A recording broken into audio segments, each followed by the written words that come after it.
Les amis, victoire face à l'Atlético Bilbao. Oui, 1-0. C'est vrai, ça a été peut-être une victoire qui, oui, a été difficile. C'est qui peut se comprendre parce que les gars, on vient de jouer face au 9e du championnat quand même.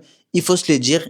Oui, l'Atlético Bilbao, ils sont 9e du championnat. Ils sont pas en très très bonne forme cette saison. Je pense qu'ils vont même pas jouer la Ligue Europa ni la Ligue des Champions la saison prochaine. Et nous, il fallait qu'on gagne coûte que coûte parce que le Real, les gars, avait gagné aussi.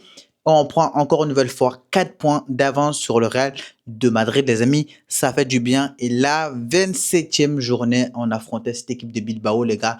1-0. Et quel match! J'ai envie de dire, ça n'a pas été un match flamboyant, un match oufissime où il y a eu des actions de ouf, sauf en deuxième mi-temps où c'est vrai que le Barça a très bien joué, mais la première mi-temps, les amis, il n'y a pas grand-chose à dire, il y a quasiment rien à dire parce que j'ai juste envie de commencer par Rashford parce que ce mec-là, Rashford, les amis, j'ai vraiment envie de vous dire que c'est un gars qui est vraiment comme à l'époque avec Fermin Lopez, qui, qui, qui, qui était ce joueur-là qui devait rentrer en cours de jeu. Là, Fermin Lopez, au fur et à mesure que le temps passe, il s'est installé en tant que titulaire dans cette équipe, les gars. Aujourd'hui, il ne rentre plus en match. Il rentre, même si aujourd'hui il rentre en match, mais je veux dire là, il est titulaire carrément indiscutable aujourd'hui au milieu de terrain. Quand vous prenez Rashford, de toute façon, quand il est titulaire indiscutable, les amis, vous voyez que le niveau de Rashford, il est mauvais de ouf. Parce que Rashford, c'était un joueur, en tout cas au FC Barcelone, qui n'est pas fait pour jouer en tant que titulaire indiscutable. Parce que là, aujourd'hui, le match de Rashford, franchement, je n'ai pas aimé du tout. Je ne sais pas vous, je ne sais pas ce que vous en pensez de son match, mais aujourd'hui, les gars, moi, je n'ai pas apprécié le match de Rashford. Parce qu'aujourd'hui, le match qu'il a fait, c'est un match juste, comment dire ça, c'est un bavure qu'il a fait aujourd'hui. C'est un bavure, c'est un match carrément, pour le coup, franchement, en étant un joueur offensif, en étant le joueur de son talent, le joueur qu'il est, le joueur qu'il est censé être. Bref, même si aujourd'hui il tourne vers la fin de sa carrière, mais ce qu'on sait de lui, les gars, on sait qu'il est bon. On sait qu'il est bon. Si vous prenez un joueur Cancelo, par exemple, les gars, aujourd'hui à son prime, et aujourd'hui, même s'il a failli nous coûter 2 buts aujourd'hui, il a perdu 2 ballons très importants au milieu de terrain, mais j'ai envie de vous dire, les gars, Joao Cancelo aujourd'hui, il est carrément, on peut dire ça, au même niveau qu'il était quand il était à Manchester City, les gars. Quand il est passé à FC Barcelone, c'est quasiment le même genre. On le reconnaît, ok? Mais un Rashford, c'est pas le cas, c'est ça le problème. Rashford quand tu es à Manchester United et un Rashford quand il est à FC Barcelone, vous voyez que c'est deux types de joueurs différents ou même quand c'est un Rashford qui est titularisé et quand c'est un Rashford qui rentre en cours de jeu, c'est totalement deux joueurs différents. C'est un truc de dingue. Donc, à partir de maintenant, s'il faut faire rentrer Rashford en cours de match et ne pas le titulariser, il faut le faire. Il faut le faire. Parce que j'ai l'impression que Rashford, quand on le titularise, il n'a pas le même niveau que quand tu rentres en jeu. C'est un truc de dingue. C'est un truc de dingue. Parce que le match qu'on a sorti face à l'Atlético, là, 3-0, là, franchement, oui, je comprends un petit flic d'avoir titularisé ces gars-là. Parce que oui, tu as un Pedri qui était blessé, qui revient de blessure, qui a joué un bout de match face à l'Atlético de Madrid, oui, qui avait besoin de robots encore. Tu avais un Rafinha qui s'est donné à 1000% contre cette équipe. Et Lamine Yamal aussi qui a fait pareil. Mais sauf que Lamine Yamal, bon, il a besoin de temps de jeu pour progresser. Ça peut se comprendre de le titulariser. Oui, mais au bout d'un moment, il ne faut pas oublier aussi que c'est un jeune joueur qu'il faut aussi le préserver un peu de blessures.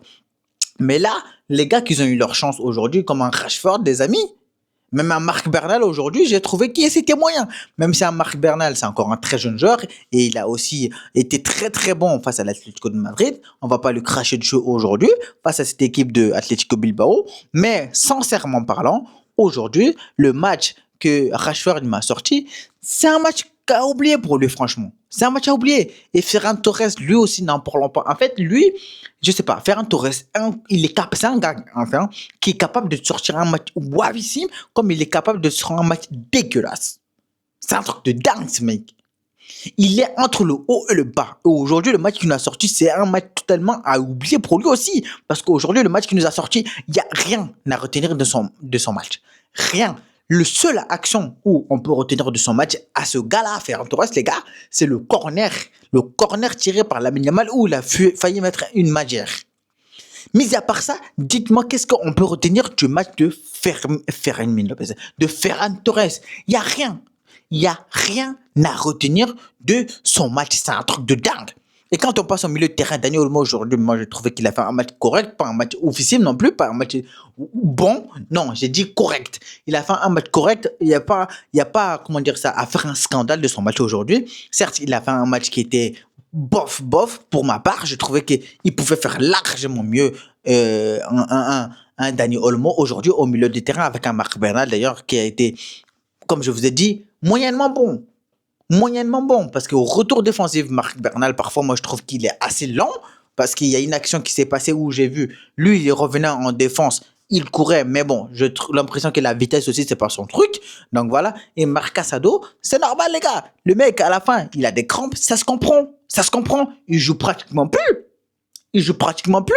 Donc, forcément de constater que ça peut se comprendre que Marc Bernal, j'allais dire, Marc Casado, qui soit, comment dire, émoussé, même pas en fin de jeu, mais même pas en fin de jeu, non, parce qu'il était là avec de courbatures, de courbatures. Comment on appelle ça déjà? J'ai carrément oublié le nom déjà. Bref, vous avez compris où je veux en venir. Donc, ça peut se comprendre. Bref, tout ça pour vous dire qu'il faut peut-être le faire jouer un peu plus souvent, Marc Casado, les gars, pour éviter ça. Et aujourd'hui, on s'est fait avoir dans le dos combien de fois défensivement, les amis. Il va falloir que Anti-Flick, bon, je vais pas dire qu'il corrige ça parce qu'aujourd'hui, si on venait à descendre, parce que nous-mêmes, on veut pas descendre, on veut pas défendre avec le but de défendre notre but. C'est pas le truc qui nous intéresse. Donc, aujourd'hui même, j'allais dire que c'était une défense inédite, mais peut-être, oui, j'ai envie de dire quasiment, en tout cas une défense inédite aujourd'hui parce que genre Cancelo d'habitude, bon, avec Antiflick, il a l'habitude de le faire jouer à gauche et mettre Gérard Martin. Du coup, avec un Koubarsi dans l'axe ou un Rick Garcia dans l'axe. Mais aujourd'hui, il a décidé de changer, les amis. Il a décidé de mettre un Gérard Martin à gauche, mais sauf que dans le jeu, c'était l'inverse. T'avais Gérard Martin, t'avais Eric Garcia qui joue à droite, Joao Cancelo à gauche et avec un Koubarsi et Gérard Martin dans l'axe. Donc, c'est bien ça. Mais tant mieux. Aujourd'hui, les amis, encore une fois, il faut revenir sur notre pépite. On va en parler tous les jours. On va en parler peut-être à tous les matchs. Mais franchement, là, Lamine Yamal, il nous a permis d'avoir la victoire. Hein. Il nous a permis d'avoir la victoire et je tiens à le remercier. Rien que pour ça, les 3 points, ils étaient très importants pour filer devant le Real. Mais, le contenu de son match, les amis, il s'est fait recadrer par le Moussa, j'ai l'impression. Il s'est fait vraiment recadrer par le Moussa. C'est un truc de dingue. Aujourd'hui, Moussa a éteint Lamine Yamal. Oui, il faut le dire. Certes, Lamine Yamal il sort avec un but magnifique, il n'y a rien à dire. Comme je l'ai dit, grâce à lui, on sort avec 3 points. C'est hallucinant, c'est très bien. Ok? Grâce à lui, on gagne. Mais il s'est fait museler aujourd'hui par Moussa, j'ai l'impression. Toutes les actions qu'il avait, les gars, Lamine Yamal, il jouait dans l'axe avec, soit il se faisait reprendre le ballon, soit il jouait en retrait. Donc, est-ce que j'ai rêvé ou j'ai pas rêvé? Dites-moi, hein, peut-être que j'ai rêvé, peut-être qu'on n'a pas regardé le même match, peut-être que j'ai regardé le match avec des lunettes 4DX. Donc voilà. Mais moi, personnellement, j'ai eu cette impression. Mais là où Lamine Yamal nous a tous éteints aussi, c'est quand il a mis ce but, les amis. Et quel but! Quel but! Et tout ça, ça part de l'homme qui est rentré en seconde période. Oui, je parle bien évidemment de Pedri Gonzalez qui a servi Lamine Yamal la passe décisive sur un plateau d'or, appelez ça comme vous voulez. Et derrière, là, le Moussa, c'est lui qui s'est fait manger salement. Moussa, il s'est fait manger salement aujourd'hui, les gars, aussi. Donc, à peine Lamine Yamal contrôle le ballon, Moussa, il s'est retrouvé sur le cul et derrière, bien évidemment, il enroule le pied gauche, bien sûr, sur le poteau et ça rentre. Et ça rentre. Et oui. Et à plus de ça, Simone, il n'a pu rien faire, les gars. Il n'a pu rien faire. Donc là, ça faisait 1-0 et franchement, ça fait plaisir. Pedri, il est rentré. Oui, il a raté des passes. Oui, il a fait des mauvaises passes. C'est vrai. mais il a aussi délivré la passe décisive, la passe clé. Il faut ce genre de joueur au milieu de terrain du FC Barcelone pour sortir ce genre de prestations. La passe décisive de Pedri pour la Malaga et Moussa derrière qui se fait une entorse d'entrejambe. Les entrejambes, ils ont touché l'herbe carrément.